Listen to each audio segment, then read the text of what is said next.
Bismillahirrahmanirrahim. Alhamdulillahi wa kafa wassalatu wassalamu ala al-habibil mustafa Muhammadin wa alihi ahli sidqi wal wafa. Sallallahu wa sallama wa baraka alaihi wa ala alihi wa sahbihi. Amma ba'd. Kalam bermula dengan bismillah, dilanjutkan dengan alhamdulillah, salawat dan salam kepada Rasulullah, maka nikmat Allah semua sempurnalah sudah. Hadratal mukarramin, hadratal muhtaramin, para yang dimuliakan oleh Allah Subhanahu wa taala, ibu-ibu, emak-emak, bunda-bunda, nenek-nenek. Mudah-mudahan semua ahli surga. Amin. Kebanyakan ahli surga itu nenek-nenek. Dan kebanyakan ahli surga juga ahli neraka juga nenek-nenek. Tapi bukan golongan di sini, di luar sana, di luar Indonesia, enggak tahu di mana. Yang penting yang ada di Lampung itu ahli surga. Amin. Masya Allah. Mudah-mudahan sehat selalu, panjang umurnya, banyak amalnya, banyak tanahnya, banyak rizkinya, banyak cincinnya, banyak emasnya, banyak bininya. Giliran bini enggak, amin mereka. La ilaha illallah. Sekarang saya mau bertanya, belajar ikhlas dari siapa? Dari hati. Kayaknya dia itu tersiksa di rumahnya.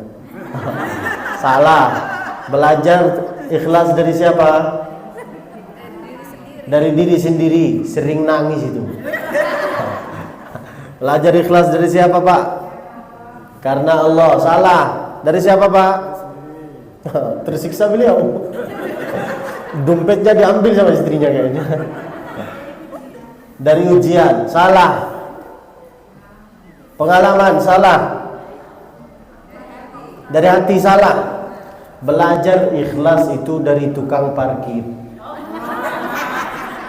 Lihat tukang parkir, lihat. Punya mobil Alphard, Pajero, Innova, Avanza, Al-Fatihah, Alphard, semua dia punya. Benar kan? Semua mobil ada di sana. Milik siapa sekarang? Milik dia. Tapi dia melepaskan semua dengan cara yang tenang. Benar kan? Ya. Maka ibu-ibu, bapak-bapak, jangan merasa bahwa engkau ini memiliki semua. Apalagi ibu, jangan merasa bahwa engkau ini memiliki suaminya. Ikhlasin aja.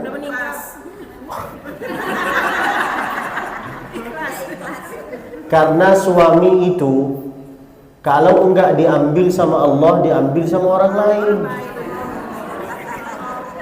Setuju berarti? Setuju? Ada golongan iya, ada golongan enggak. Masih sayang sama istri, suaminya ya, enggak apa-apa. Tapi jangan terlalu sayang. Kenapa? Nanti kalau terlalu sayang, bila dia itu sudah hilang, nanti engkau ini enggak bisa hidup. Maka kata Nabi apa? Ahbib habibaka haunan ma asa ayyakuna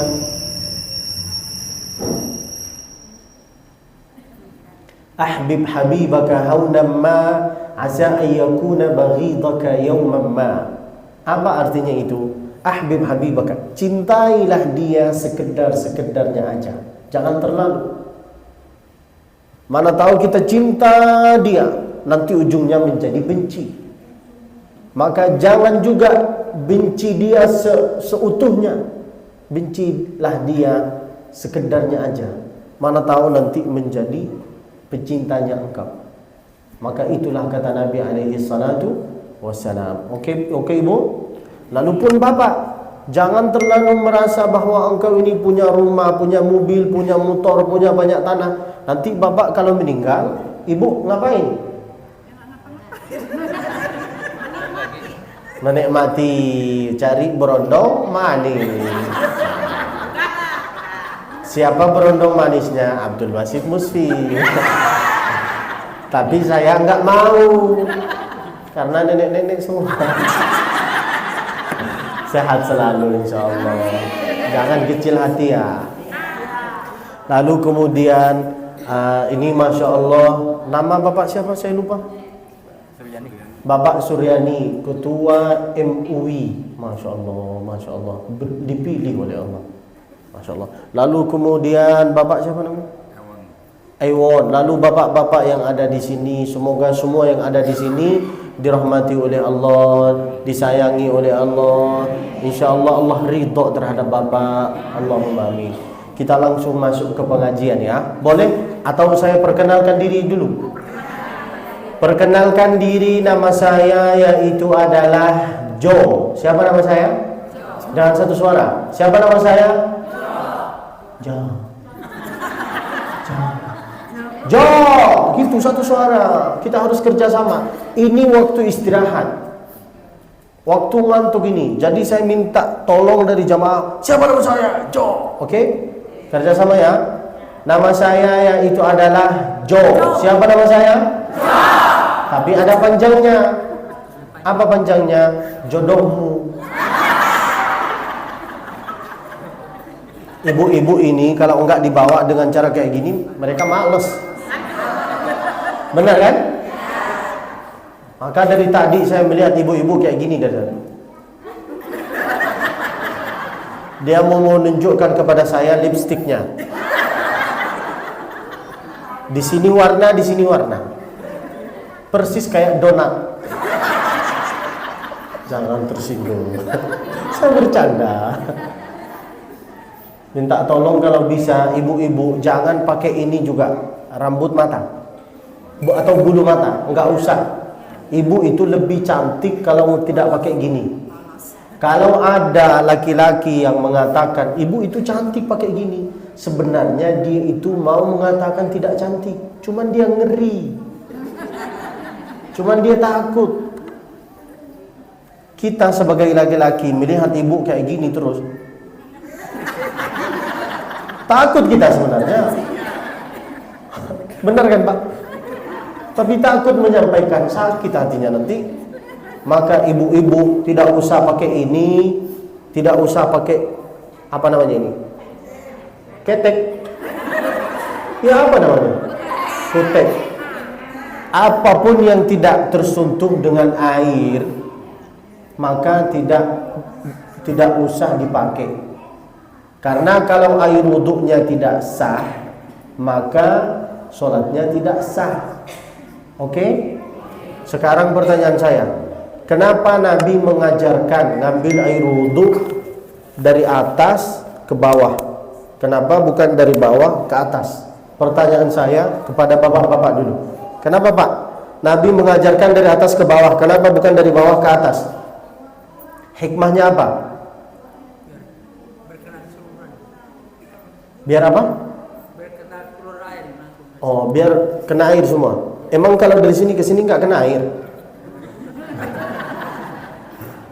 Ada jawaban lagi Pak? Anggap pertanyaan saya ini dari anak kecil, dari cucunya Bapak. Bapak mau jawab apa? Sunnahnya seperti itu Ustaz. Sunnahnya seperti itu. Memang benar, tapi itu jawabannya kurang pas. Pertanyaan saya, apa hikmahnya Nabi mengajarkan dari atas ke bawah? Sudah laki-laki. Ibu, menggugurkan dosa. emang dari sini ke sini enggak dosa? Ada jawaban? Lihatlah hikmahnya Nabi mengajarkan ngambil air wudhu dari atas ke bawah, supaya air wudhu itu masuk ke dalam kuku. Itu hikmahnya. Maka bapak-bapak yang suka memanjangkan di sini sama di sini, lalu dia foto-foto kayak gini, berarti dia itu berkawan sama setan. Karena tanda kepalanya setan gini. Nah, maka bapak-bapak jangan suka foto-foto kayak gini. Itu bapak-bapak. Kalau ibu-ibu gini. Ibu-ibu jangan foto-foto kayak gini. Ini tahu apa artinya? Ini artinya jadikanlah saya yang kedua. Mau? Makanya jangan. Itu hikmahnya Nabi mengajarkan gitu. Ambillah air wudhu dari atas ke bawah supaya air itu masuk ke dalam kuku. Itu hikmahnya. Nanti ibu bapak baliklah ke rumahnya, minta tolong teliti tata cara wudhu anaknya bapak. Minta tolong. Kalau anaknya bapak enggak diteliti tata cara wudhunya, nanti yang akan menanggung dosanya mereka itu siapa? Siapa Pak? Orang tuanya. Sanggupkah? Enggak sanggup kan? Maka minta tolong diteliti. Banyak yang masuk neraka gara-gara wudhu, dan banyak yang masuk neraka gara-gara pipis. Banyak anak-anak muda itu kalau orang bilang wudhu kayak gini kakinya. Di sini enggak kena. Benar kan? Terus siapa yang ngajarin mereka? Guru, salah. Guru sekolah yang pertama di dunia ini siapa? Benar kan? Ibu kaulah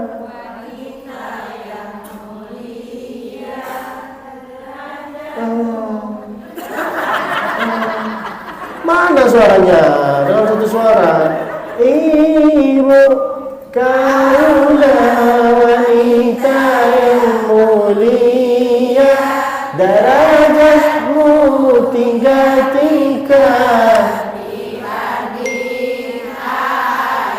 Pertanyaan saya kepada bapak-bapak, kenapa ibu-ibu dapat 3 derajat dibandingkan bapak? Hah? Kenapa ibu? Kamu mengandung terus salah itu. Tahukah kenapa mereka dapat 3 derajat, 3 tingkat? Kau mengandung, melahirkan, mengandung lagi. Benar kan? Minta tolong bapak ibu baliklah ke rumahnya, teliti tata cara anaknya ngambil air wudhu. Oke? Untuk tangan gini, untuk kaki khusus ngambil air wudhu. Ini dari bawah, nah gini, nah. Ini nih, nah. Bukan gini. Itu lama, antri. Dari bawah, airnya kan dari atas. Langsung dinginin tangan. Nah. Paham ibu? Yang mengajarkan ini ibu, bukan guru. Guru sekolah yang pertama ibu. Minta tolong diteliti. Maaf, banyak yang masuk neraka gara-gara wudhu, dan banyak yang masuk neraka gara-gara pipis. Boleh saya mencontohkan? Boleh enggak? Ini pelajaran ya. Tapi jangan lihat. Jangan lihatlah. Enggak apa-apa. Bercanda lah, marah-marah ini. Kalau mau pipis itu bukan gini. Salah. Ini di depan, ini di belakang. Nah, gini. Oke, Pak. Oke, Ibu. Nih, lihat. Kakinya gini, lalu kakinya gini. Nah, lihat nih. Sudah kelihatan? Apa saya muter-muter lagi? Pingsan nanti saya. Setelah pipis kayak gini ngapain? Hah? Itu ngapain itu, Pak? Hah? Diurut. Setelah pipis ngapain? Cebok maksudnya. Salah. Kan? Siram, salah. Salah. Ngapain, Pak? Setelah pipis itu batuk 3 kali. Batuk dari perutnya. Itu bukan batu itu. Itu pura-pura itu. Kalau bicara sama orang yang punya jabatan kayak gitu. Kan kayak gitu. Kayak gini. Batuknya dari perut. Jangan batuk sekarang. Saya yang ngajarin malah batuk semua. Batuknya berapa kali? Dari mana? Dari perut. Hikmahnya apa? Batuk semua nih. Hikmahnya apa? Hikmahnya apa? Supaya tetesan bensin pertalite habis. Paham? Supaya apa? Tetesan bensin pertalite habis. Nah, pipinya gini. Setelah batuk 3 kali baru bangun. Banyak sekarang bapak-bapak yang pipisnya gini. Nah, itu bapak-bapak itu. Kalau ibu saya nggak tahu. Lalu banyak yang tetes di sini. Benar kan? Macam mana itu nanti? Makanya suatu ketika Nabi itu melewati kuburan. Ada 2 orang lagi disiksa oleh Allah. Sahabat bertanya, kenapa disiksa? Apakah karena nggak pernah bersolat? Apakah karena dia itu nggak pernah melakukan zakat? Karena wuduknya tidak sah dan pipisnya tidak sah. Maka minta tolong, ini yang mengajarin anak-anak, upin-ipin itu, yang mengajarin mereka itu bapak. Maka bapak, ibu, duduklah sama mereka. Oke? Faham insyaAllah? Lalu sekarang pertanyaan saya. Gimana mulai mendidik anak itu kira-kira dari sejak kapan? Dalam kandungan. Salah. 7 tahun. Salah. Dari sejak kapan, Pak? Bapak. Kalau saya tanya bapak, ibu jangan jawab. Hah? Dari rahim. Salah.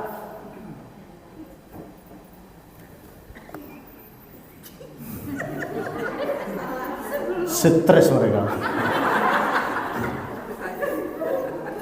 Ini pertanyaan ringan-ringan ini, bukan pertanyaan mungkar nakir, Pak. Tenang. Hah? Dari belanja. Hah?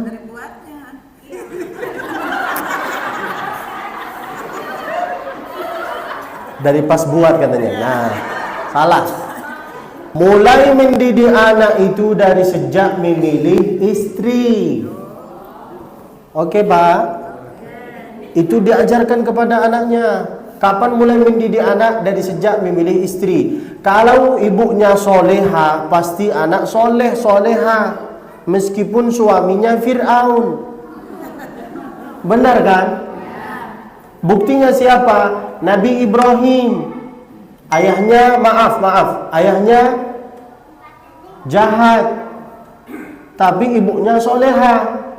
Apa yang terjadi? Anaknya menjadi soleh. Tapi ada orang, ini suara adzan. Ada orang yang bapaknya Nabi, tapi ibunya jahat. Siapa? Nabi Nuh. Anaknya siapa namanya? Kan'an. Bukan soleh kan? Karena apa? Karena ibunya tidak soleha. Tapi jangan balik dari sini lalu bapak mengatakan, pantesan anak saya itu tidak soleh-soleha. Karena engkau ini jahat. Lalu nanti berantem, ibunya, pantesan anak saya itu tidak soleh-soleha. Karena engkau ini Fir'aun. Berantemlah mereka. Jangan kayak gitu. Kalau suaminya engkau Fir'aun, jalanin aja. Maka doa istri Fir'aun itu apa? Doa istri Fir'aun yang namanya siapa? Rabbi bini li 'indaka baitan fil jannah wa najjini min fir'aun wa 'amali wa najjini minal qaumiz zalimin. Itu doa siapa? Doa istri Fir'aun, suaminya Fir'aun. Maka ibu kalau punya suami Fir'aun, doa itu. Oke? Mulai mendidik anak itu dari sejak memilih istri. Dari mana saya tahu? Suatu ketika ada bapak-bapak mengadu ke Sayyidina Umar. Waktu itu masa Sayyidina Umar, beliau yang menjadi hakim. Bapak ini datang mengadu kepada Sayyidina Umar. Anak saya durhaka, anak saya itu tidak mendengar perintah-perintah saya. Durhaka dia, tidak mau ini, tidak mau ini, tidak mau ini. Apa kata Sayyidina Umar? Benarkah yang kau katakan memang dia? Apakah benar dia itu anak durhaka? Benar. Apa kata Sayyidina Umar? Panggillah anakmu, suruh ke sini. Datanglah anaknya. Sayyidina Umar itu bertanya kepada anaknya, benarkah yang dikatakan oleh abahmu bahwa engkau ini anak durhaka? Apa kata si anak? Bohong. Kata Sayyidina Umar, kenapa engkau ini mengatakan bahwa ayahmu ini bohong, enggak jujur? Apa kata anak itu? Karena bapak saya ngasih kepada saya ibu yang tidak soleha. Lalu ngasih nama kepada saya nama yang tidak baik. Lalu mendidik anak dengan cara yang kurang baik. Bayangkan, ini semua akan dituntut nanti, Pak. Akan dituntut ibu. Maka sebelum memilih istri, mana tahu bapak mau nikah lagi kan? Yang istrinya meninggal. Mana tahu mau menikah lagi kan? Aminin, Pak.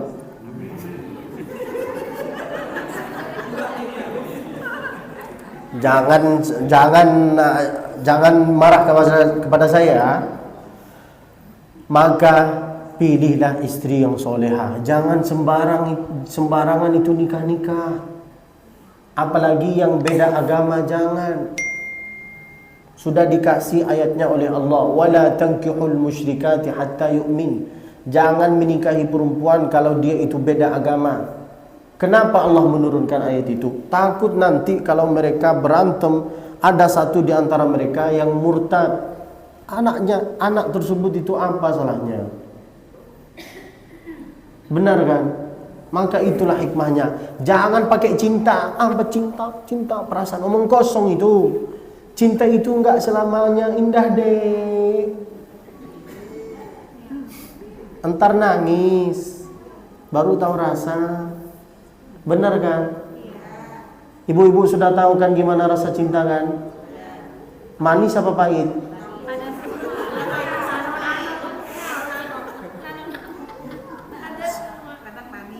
Curhat mereka kan?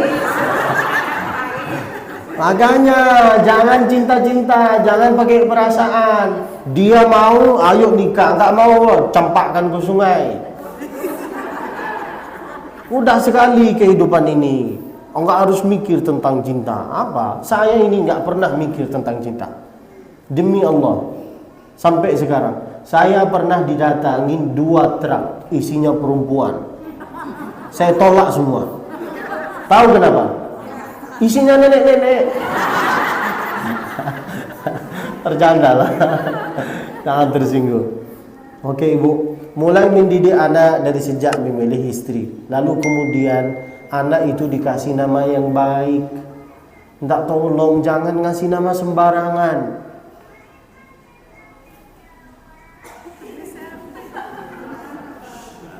Ini apa nama anak engkau? Nama anak saya Novi, Lenovo, Enova.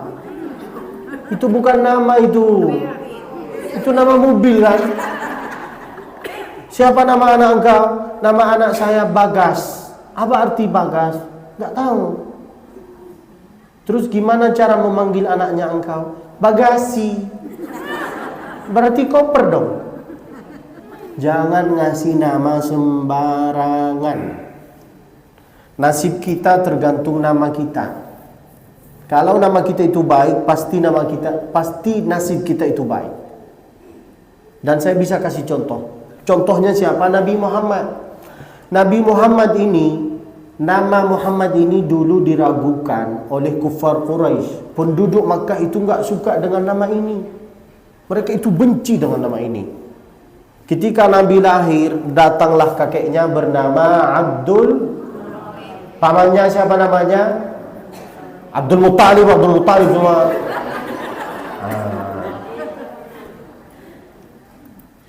Ketuk kepala ini Abdul Muttalib. Nama kakeknya siapa? Katanya mau masuk surga. Nama keluarga Nabi tidak hafal, ya Allah. Nama kakeknya Nabi siapa? Di sini ada suara, di sana tidak ada suara. Nama papanya siapa? Nama istrinya siapa? Jangan Khadijah. Bukan temannya engkau. Itu bukan teman kita, itu ibu kita. Maka katakanlah Siti atau Ummi, wa azwajuhu ummahatukum. Istri-istri Nabi itu bisa menjadi sebagai ibu kita. Maka setelah Nabi itu meninggal, tidak ada sahabat Nabi yang berani nikah sama istri-istri Nabi. Paham? Maka anak-anak Nabi berapa? Yang pertama siapa? Fatimah. Kok Fatimah? Yang pertama siapa? Qasim. Kedua? Khadijah.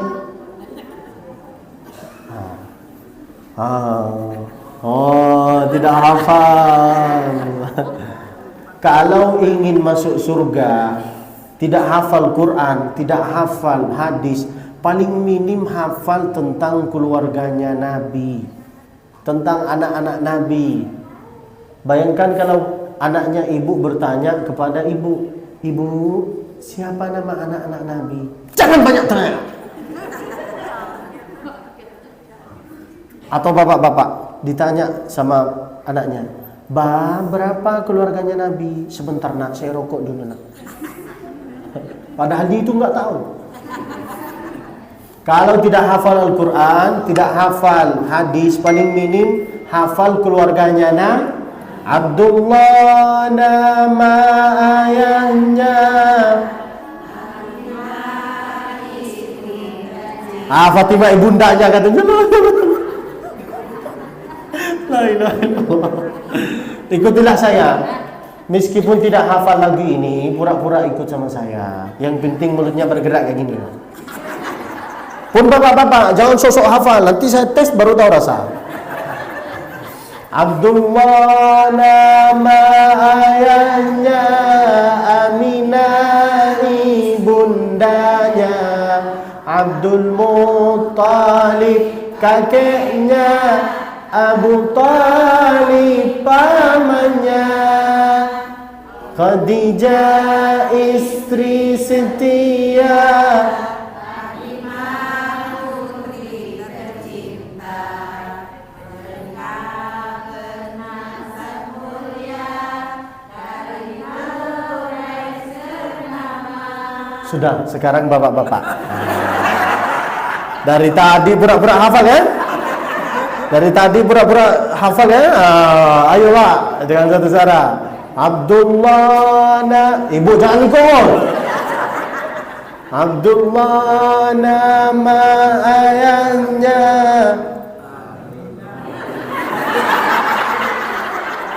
Aminah. Lembutlah suaranya.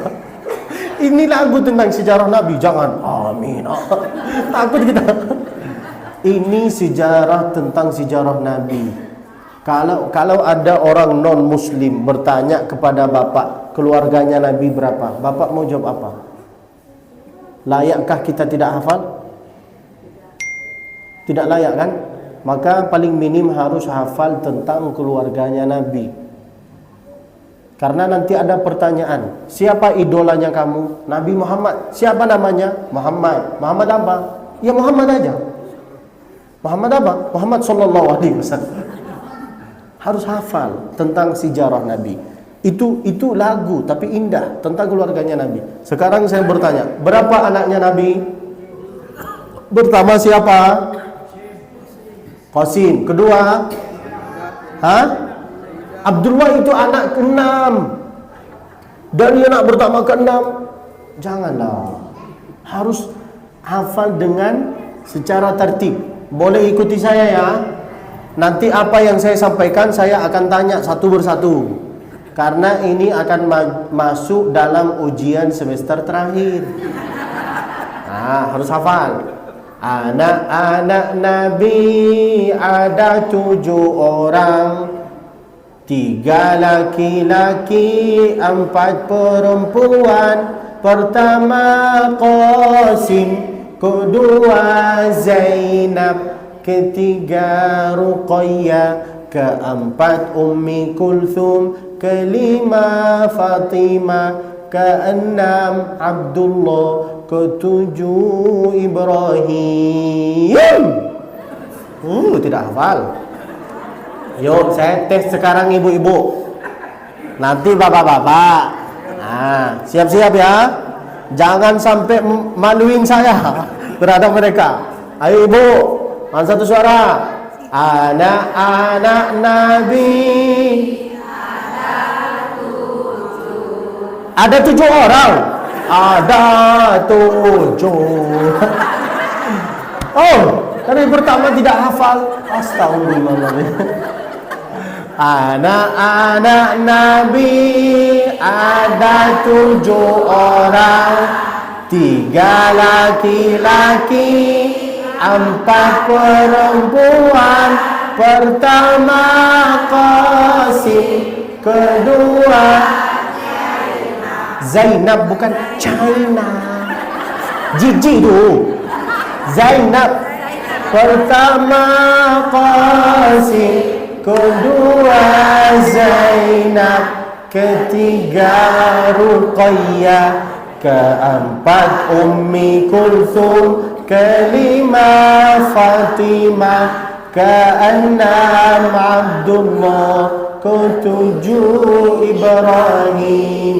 Sekarang bapak-bapak. Ada anak Nabi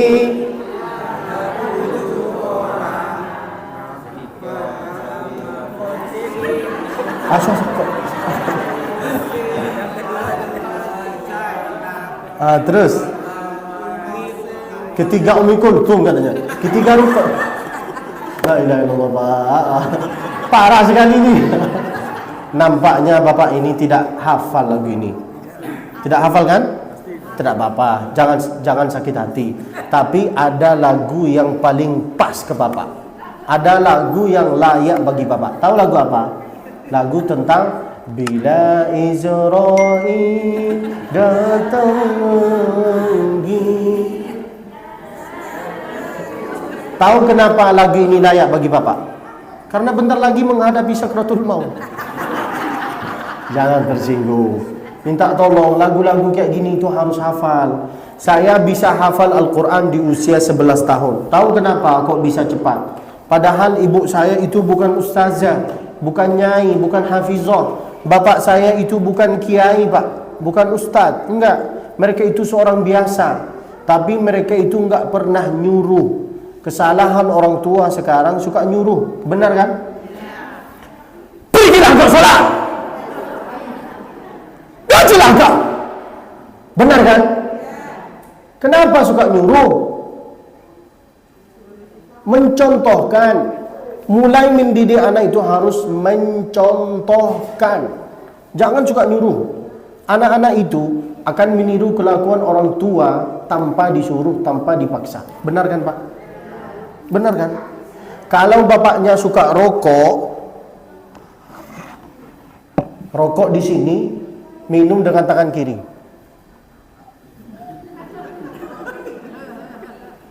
Anak itu akan meniru enggak? Maka minta tolong bapak-bapak, minta tolong. Jangan minum dengan tangan kiri. Minumlah dengan tangan. Siapa yang minum dengan tangan kiri berarti dia itu kerasin suaranya supaya dia itu tersinggung.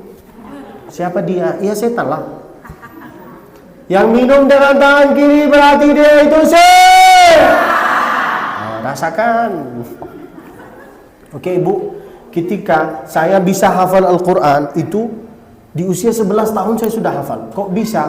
Ibu saya sambil masak, sambil cicip, dia itu baca Al-Quran. Wadduha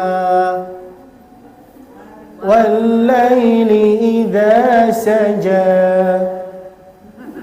ma wadda'aka rabbuka wa ma qala.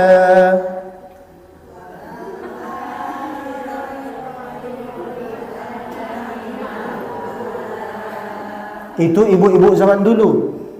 Kalau ibu-ibu zaman sekarang sambil masak dia nyanyi. Benar kan? Apa nyanyinya? Begitu sulit lupakan basi. Atau lagu yang lagi viral sekarang, Sikok bagi dua. Hafal? Ibu-ibu TikTok ini. Atau lagu India, Hamko hamisi curalo. Dijawab sama suaminya, sambil rokok kan, Delmi haizin valu. Dijawab sama anaknya,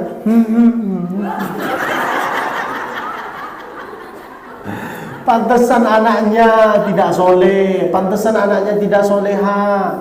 Kalau ingin anaknya menjadi soleh dengan soleha, tidak cukup dengan doa, harus mencontohkan. Ayah saya, ibu saya bukan ustaz, enggak. Ayah saya, Masya Allah, setiap pagi dia itu ngaji Al-Quran. Setiap sholat maghrib dia itu ngaji. Bahkan bukan cuma dia yang ngaji, dia kunci rumah, kunci pintu rumah itu dibawa, ambil kuncinya, tidak boleh ada yang keluar. Ngaji dari maghrib ke isya, matikan HP, matikan TV, ngaji. Wa idh qala Ibrahim li abihi azara atattakhidhu asnaman aliha. Ini anak-anaknya. Lanjut nak. Inni araka wa qaumaka fi dhalalin mubin. Lanjut nak. Wa kadzalika nuri. Waktu paling afdal untuk ngaji dari maghrib ke isya. Ini waktu yang banyak setannya. Lihatlah anak-anak muda itu keluarnya jam berapa? Dari maghrib ke isya. Benar kan? Benar kan Pak? Maka minta tolonglah. Sebagai bapak itu harus tegas. Tolong kau di sini. Saya ini bukan orangnya keras, cuman suara saya itu keras karena mikrofonnya bagus. Coba kalau mikrofonnya, duduklah sama anaknya, didiklah anaknya dengan cara yang baik. Oke Pak, jangan putus asa. Ketika azan berkumandang, Allahu Akbar, Allahu Akbar. Sebagai bapak, ngambil air wudu, ambil sejadah, ambil peci, ajak anaknya, yuk nak solat nak. Jangan suka nyuruh. Pergilah kau solat. No. Ayo nak solat nak. Hari ini kita itu solat berjamaah nak. Hari besok, hari kemudian, nanti mereka yang akan solatkan kita nak. Itu dakwahnya bapak. Kalau dakwahnya ibu, kalau suaminya Fir'aun tidak mau solat berjamaah dalam masjid, nyindirlah dia dengan lagu. Enggak harus dengan hadis, tidak harus. Sambil masak ibu baca lagu ini. Walaupun hidup 1000 tahun. Ciciplah dulu. Walaupun hidup 1000 tahun, bila tak sembuh. Faham? Begitulah dakwah. Begitulah cara mendidik anak. Yang pertama dicarikan ibu yang yang kedua dikasih nama yang baik. Kalau punya anak laki-laki dikasih nama-nama Allah. Berapa nama-nama Allah? 99. Ya Allah, Ya Rahman,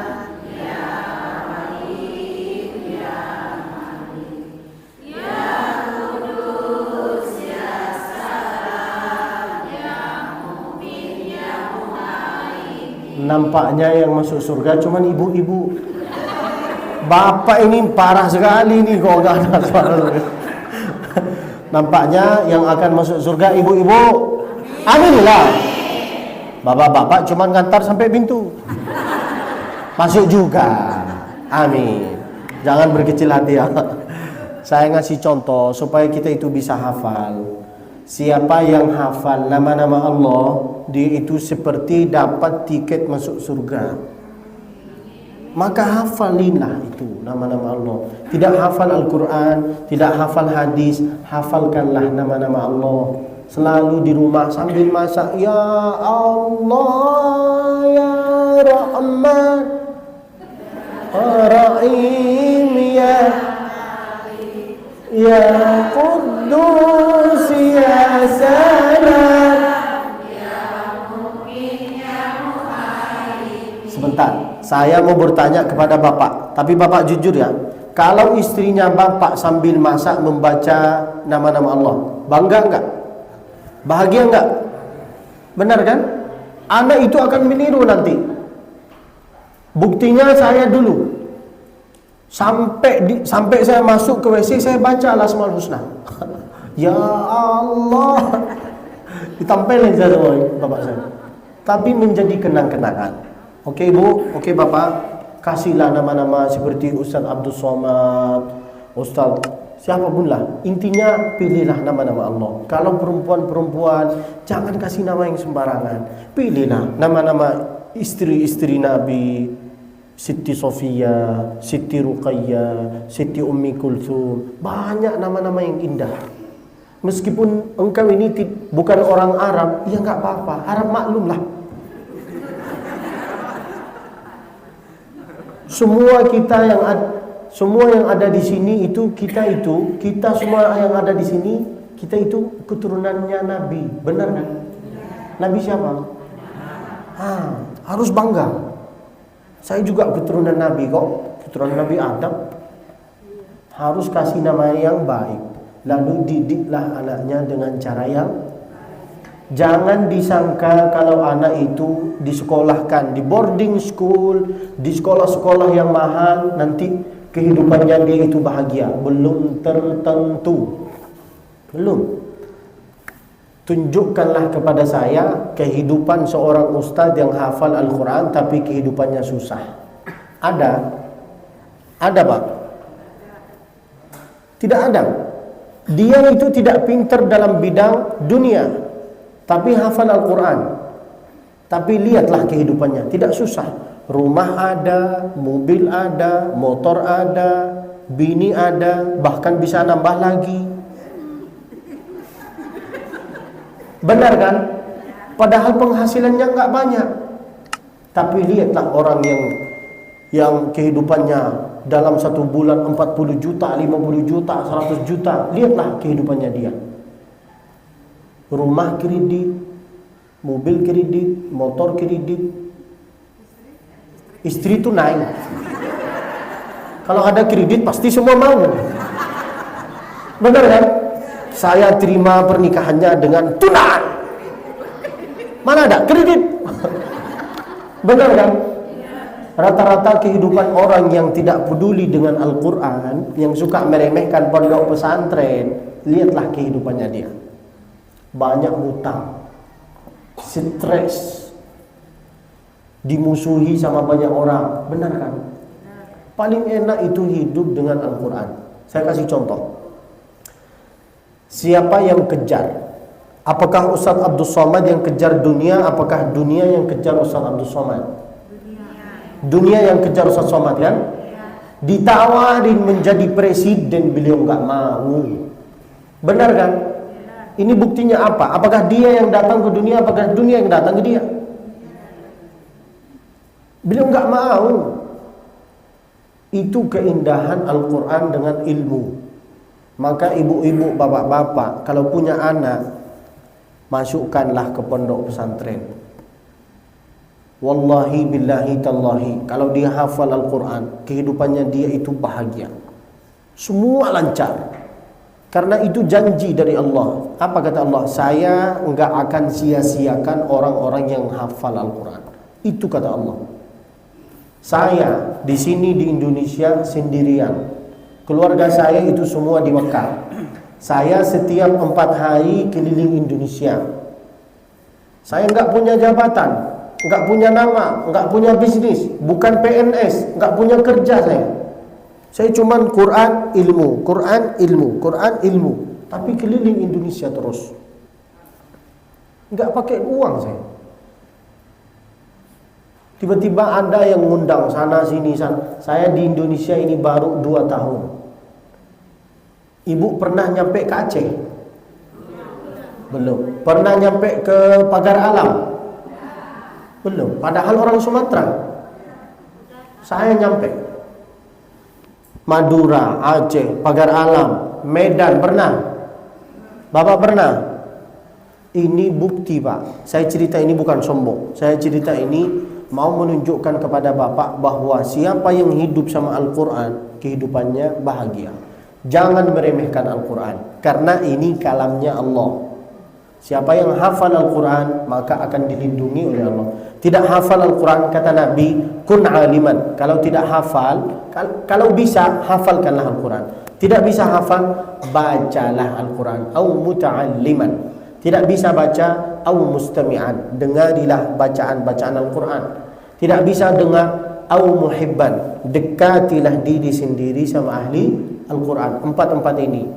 Kalau tidak bisa hafal, baca. Tidak bisa baca, dengar. Tidak bisa dengar, dekat. Tidak bisa 4 ini, matilah engkau.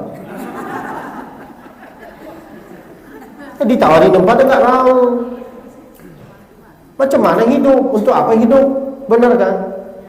Minta tolong didiklah anaknya. Dan cita-cita saya untuk Indonesia ini apa? Ingin melihat Indonesia ini bisa mencetak anak 1 juta yang bisa hafal Al-Quran.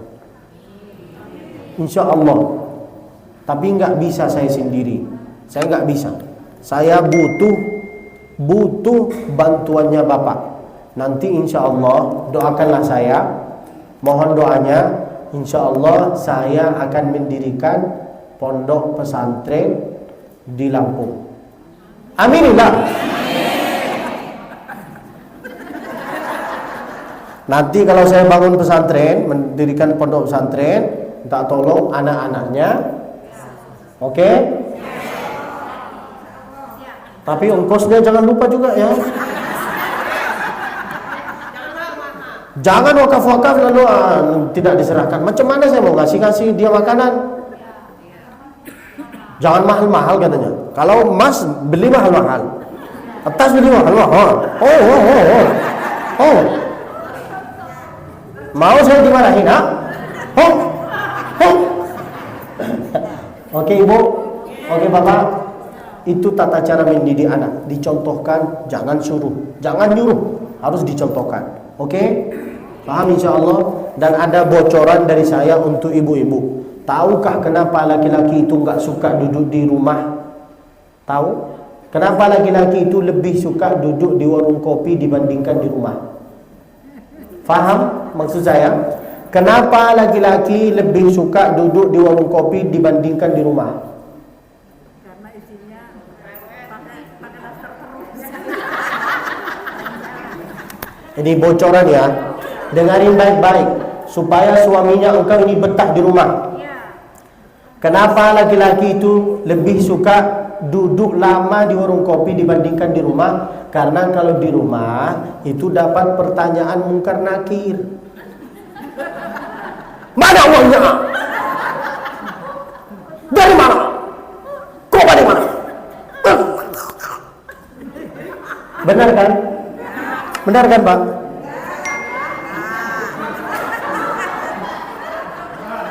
Kenapa mereka itu lebih suka duduk di warung kopi? Karena di warung kopi itu dilayanin. Bapak mau minum apa? Bapak mau makan apa?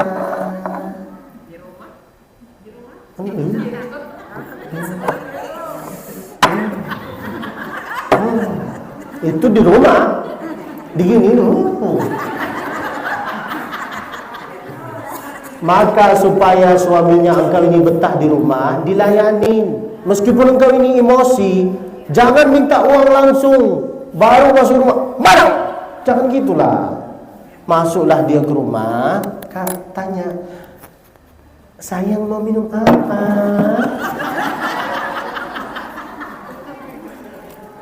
Bapak mau minum apa?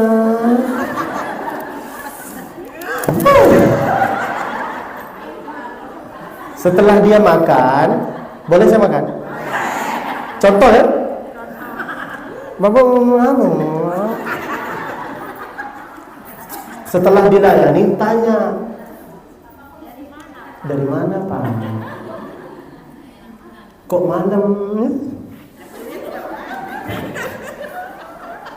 Paham mereka? Kalau minta uang, jangan minta uang dari suami. Tidak boleh minta uang dari suami. Benar kan Pak? Benar kan?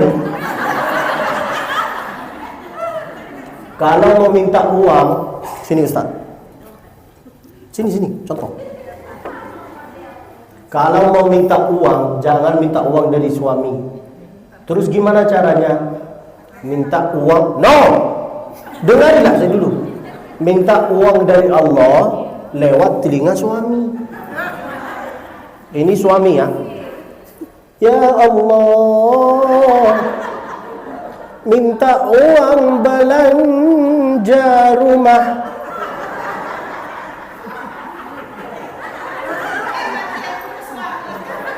Wallahi gitu caranya. Harus dirayu. Lihatlah imam-imam Masjidil Haram. Kalau mereka berdoa, Allahumma hdina fi man hadait, Allah itu dirayu.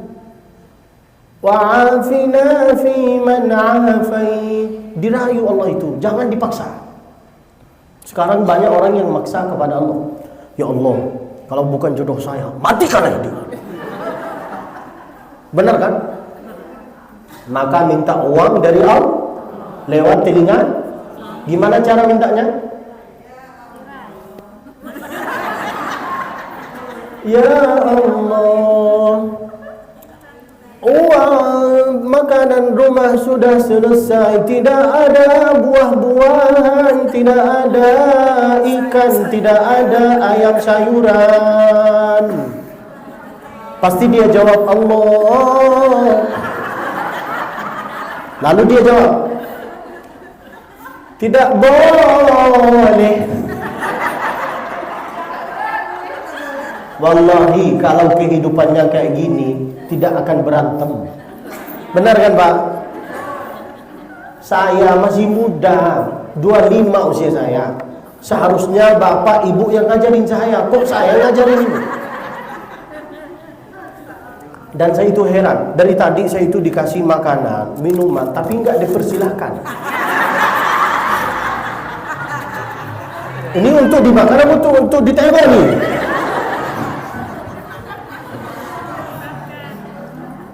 Bercanda. Sudah? Nanti insya Allah dilanjut di pengajian berikutnya kalau diundang lagi. Kalau diundang saya datang, kalau tidak undang saya tidak bisa datang. Sebelum viral saya bisa datang. Kalau sudah viral susah undang saya. Bukan sombong. Lihatlah Ustaz Abdul Somad. Sebelum viral mudah sekali untuk undang kan? Setelah viral karena banyak jadwalnya, bukan karena sombong. Paham? Bulan depan saya akan datang ke sini. Bulan depan, Desember. Kalau ingin mendengar pengajian apapun judulnya, saya siap. Asal ada jemaahnya, jangan bicara, jangan main HP, jangan itu. Dengarilah supaya bisa paham. Itulah tata cara saya menyampaikan ceramah, dengan lucu, dengan lagu, dengan ini. Enggak harus banyak hadis karena kita itu butuh contoh. Oke? Paham insyaallah? Itulah yang saya harus sampaikan. Mudah-mudahan ilmu yang bermanfaat. Sebelum saya tutup acara ini, saya mau ngasih kesempatan bagi ibu-ibu, bapak-bapak yang ingin bertanya. Cuman 3 pertanyaan. Ada yang ingin bertanya? Kenapa kalau di Mekah atau Madinah itu nggak ada kunut subuh? Ini pertanyaannya, kenapa di Mekah Madinah itu tidak ada kunut subuh? Kalau saya jawab sekarang, tidak diundang lagi nanti. Saya hari Sabtu ya Bang. Saya di sini sampai hari Ahad. Hari Sabtu saya jadwal pagi masih kosong. Kalau ingin mendengar penjelasan kunut, undanglah saya hari Sabtu ini. Besok pagi kita kaji tentang kunut. Oke? Saya bisa jawab, tapi saya takut diundang nanti. Mau, mendingan diundang dulu. Sepakat? Besok bikin bisa? Mau istisyarah dulu? Mau mikir dulu? Ustaz Afif, besok nggak ada kan?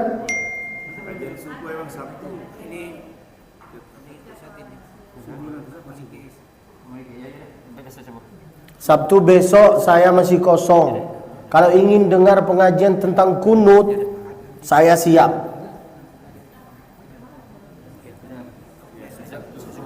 Siap ya?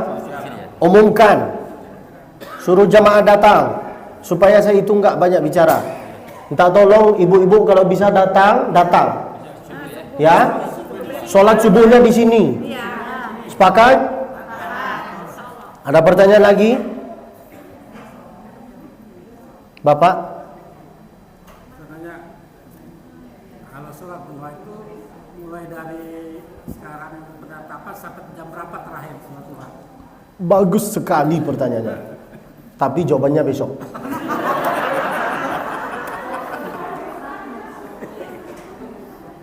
Semua saya jawab besok. Kalau saya jawab sekarang, nanti hilang kesemangatan untuk menuntut ilmu. Benar kan? Besok saya kaji tentang kunut, saya kaji tentang solat sunat isyraq, saya kaji tentang solat sunat duha. Dari sejak mulai jam berapa sampai jam berapa saya akan mengkaji itu. Besok ya, ibu-ibu. Ada yang mau bertanya?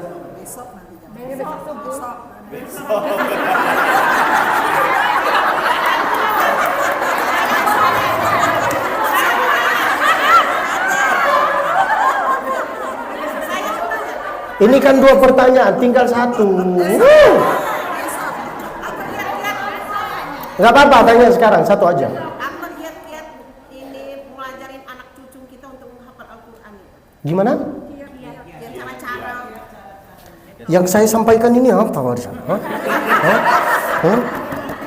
Yang saya sampaikan ini apa? Contohnya.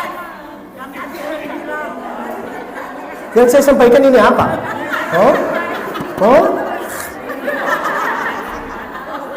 Dicontoh sambil masak baca. Guru yang pertama, sekolah yang pertama di dunia ini adalah ibu. Meskipun engkau ini tidak hafal, anak-anak cucu-cucu ini kalau melihat ibunya, bapaknya sering baca Al-Quran, dia itu pasti hafal.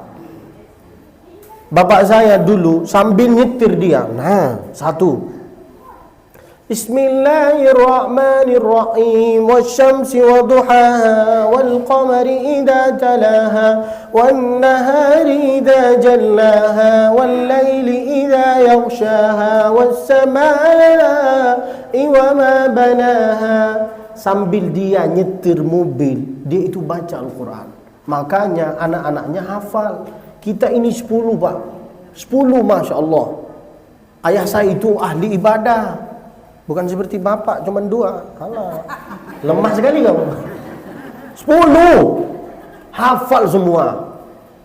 Kalau kita mikir secara logika, kok bisa hafal padahal bapak ibu tidak hafal. Tidak hafal mereka. Tapi kok bisa? Sambil masak dia baca, sambil nyetir dia baca. Dan selalu dia ngasih motivasi kepada anaknya. Kalau engkau hafal Al-Quran, saya kasih hadiah kepada engkau. Kamu mau apa? Saya kasih. Maka itu tata cara mendidik anak. Oke? Kasih kesemangatan bagi dia. Oke, Bu? Jangan putus asa. Jangan banyak alasan. Jangan mengatakan saya ini bukan ustazah, tidak hafal. No. Sering-sering nonton. Sering-sering nonton bacaan-bacaan Kiai Muammar. Oke? Itulah yang saya harus sampaikan, mudah-mudahan ilmu yang bermanfaat. Sebelum saya tutup acara ini, ada beberapa sesuatu yang harus disampaikan oleh Ustaz Afif. 2 menit saja, setelah itu kita berdoa, lalu kemudian kita terbang. Ini untuk dimakan atau untuk ditengok ya? Silakan. Bercanda.